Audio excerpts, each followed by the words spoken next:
We're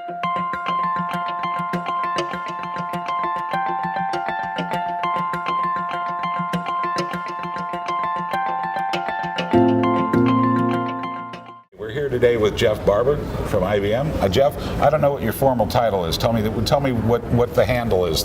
Probably the 3 or 4 sentences on your business card. Yeah, John, it's kind of interesting. It's called Vice President of High-End Storage, and no one knows what that means. But let's turn it into simple English.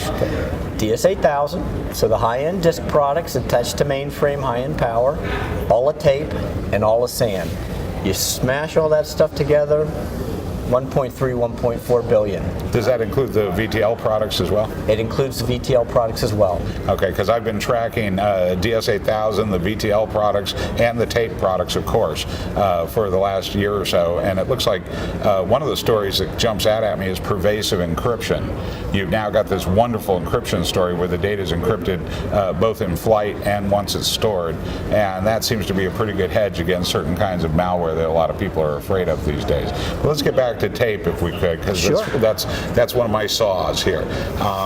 It seems to me that tape gets a lot of short shrift, and given the rate of data growth, particularly in file and object, that is being foretold by Gartner, IDC, and other analysts, looks like we're looking at a world of hurt if we're trying to platform all the bits on spinning rust and on silicon. There simply isn't enough capacity out there. Are your customers blowing wise to not only the economics of tape, but also the requirements from a capacity demand standpoint for storage capacity? Yeah, absolutely. I mean, John, the reality of it is when you do an objective, unbiased view of how much media costs, and let's remember, there's no reason getting religious about it. It is media. It is an inanimate object that you can use to your benefit. The simple fact of the matter is, tape's about 1/7 the cost of the lowest price spinning hard drive today. Maybe 1/6, maybe 1/8, but the point is it's a lot less. And as that volume of data continues to grow and we don't know what to do with it, it becomes real sensible to put it on a media that has real long life expectancy. You don't lose bits, so it's got reliability, and it's cost effective. What people are doing, and this, it's really interesting, it kind of starts at the top of the hierarchy. When you get into the big accounts, they know this. They know they can't house all the data that they've got to legally maintain, right, keep care of for whatever it is, 10, 20, 15 years. They know they can't do that on spinning disk. The other question is one that's just pure pragmatism.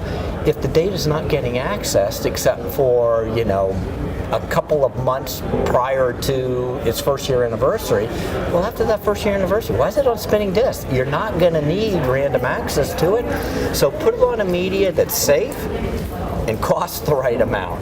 And when you do that comparison, you start quickly coming to the conclusion, tape's probably not a bad idea. Are you seeing more uptick or more adoption in certain vertical industries for tape at this point? Well, I think you hit probably the biggest. I mean, it's no surprise that those cloud service providers have got huge data centers scattered across the globe. And they started off with the premise of, we're going to build these white box servers, and that's going to be the compute engine. Mm-hmm. And then we're going to take these white box servers with a lot of disk behind them, and that's going to be the storage engine. And it made a lot of sense, but you get to a point where that data is not being accessed, and they don't have enough volume in the data center to store it. And they've come to us and said, all right, can we put another tier behind those nearline drives, right? Migrate data off and maybe save ourselves some money and stop burning electricity for a lot of data that frankly isn't going to get accessed anytime soon. Now, I'm like you, a lot of non-disclosures, can't talk about specifics, but clearly there's a lot of interest in the cloud service providers.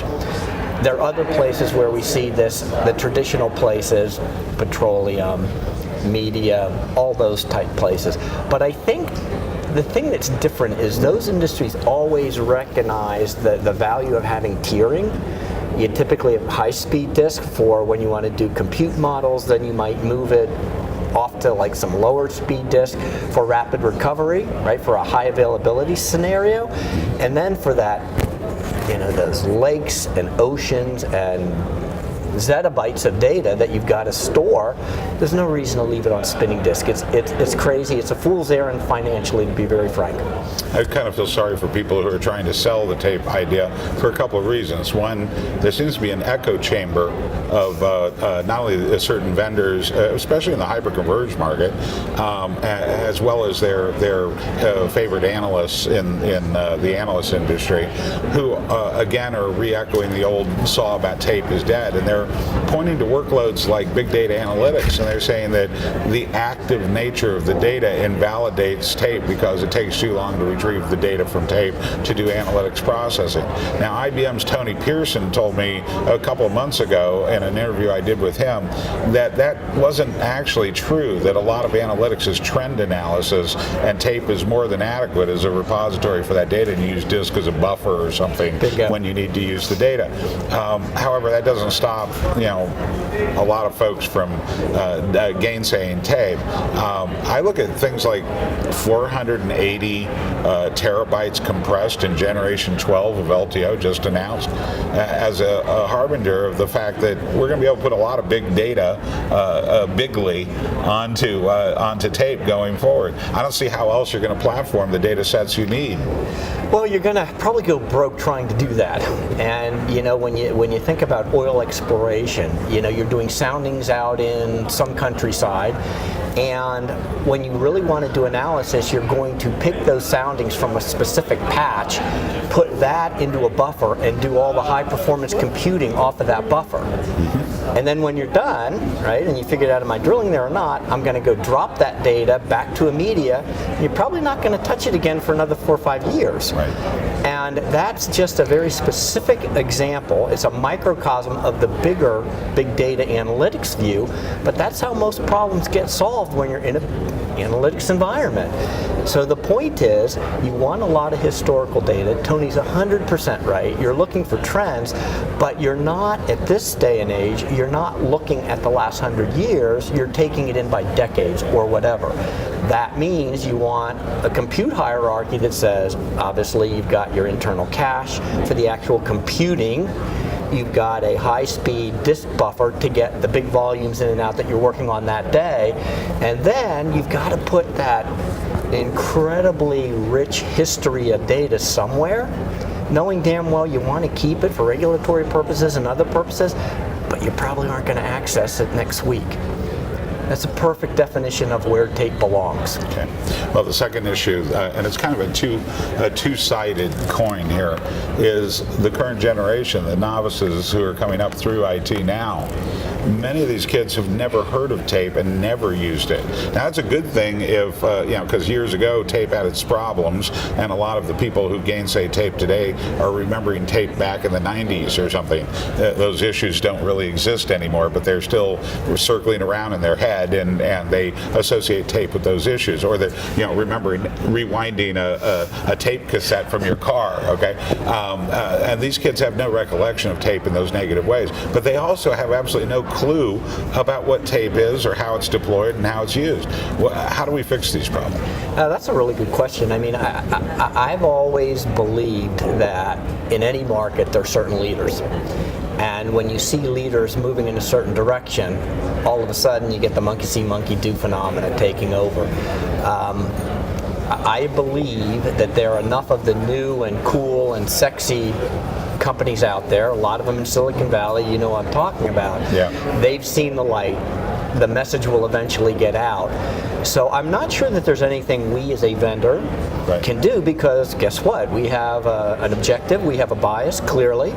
But I think when people start understanding what's really going out in those massive cloud providers, they're kind of going to go, all right, can I build a smaller infrastructure along that same pattern so I'm optimizing my resource financial specifically a little more effectively? Is that going to happen next month? Well, I think the very large IT corporations are very protective about what they're doing, and I understand why. Because they've got to compete with one another, and they've got to compete with IBM's wing of cloud, right? Sure. Simple fact of the matter is, if you want to play in that game, I mean, the die's been cast. If you don't start worrying about the economics, your competitor's going to. Right. Well, Your right. choice. I Sink remember- or swim. I just read an article in one of the major business magazines that said the industrial farmers of the cloud, the large ones, have been undercutting the price, or selling at dramatically discounted prices the storage capacity that they've got. That is not something that's sustainable over the long haul. It's like price wars in the '60s between gas stations, right? Somebody's going to go under because you're going to sell the gas cheaper than it costs you to buy it, right? The question at the end of the day was not how low could you go, but what's going to happen when they right-size the cost of storage. And all of a sudden these guys are doing streaming movies, for example, and they sell their subscriptions for $17, $18 a month, and they compete wonderfully against cable subscriptions at $80, $90, $100 a month, right? And the cable companies are having hard times as a result. Well, when they right-size the storage and they pass that along to these companies, the price of their service is going to rise to a level that's almost as costly as cable. Yeah. In which case, are we looking at the possibility of a new dot-com bubble burst? And that's a real concern for some of these companies. What I am seeing right now is I look at the runways ahead for each stored media. The disk has robust runway ahead of it if they can get HAMR to work and some other things. Sure. Optical, they're still working on a 1 terabyte of media. Who knows what will happen with the next generation of 3D NAND and so forth. But the fact is that the only media that's showing any real demonstrated runway ahead that is keeping pace with the rate of data growth is tape. So you've got now strontium ferrite on the horizon as your media coding, and just in the LTO space, you're going to have 480 terabyte compressed cartridges. I don't know what's going to happen with Jaguar, but usually that's a little bit better than the LTO stuff. That is the plan. Yeah, so I would expect that the majority of the world's data is going to continue to be hosted on tape. It's something like 80% is on tape now. Whether it's backup data or archival data or whatever, I suspect that number is going to remain the same or grow substantially over the next few years. So. Well, John, you hit a couple of key points I think they're worth poking at. The one about we've already demonstrated coming out of Zurich Labs. There was a press release last August. You've already got it, but everybody else out there, feel free to Google it. And they've got at least 10 times the capacity. And typically when we make one of those announcements, that technology that's bench scale today will be productized in 10 years' time. Right. If you go over the last 50 years, sometimes it's been 12 years, sometimes it's been 8 years. I'm going to stick with 10 because it's a safe number and no one can yell at me if it comes in plus or minus. So we have a good ramp. From an aerial density of bits per inch, we're very confident about our roadmap because it's demonstrated, which is a pretty key thing. Right. When you start looking at disk, less so. All right, the slope, the incline of the curve is much flatter, and flash is not much flatter, but it's flatter. Right. Right.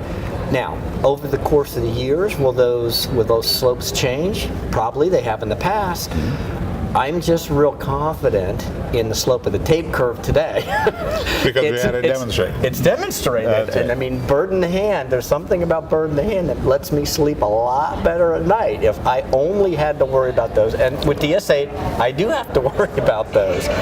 I wish they were a little steeper right now, to be honest with you, but they are what they are. The physicists and the engineers are doing the best they can.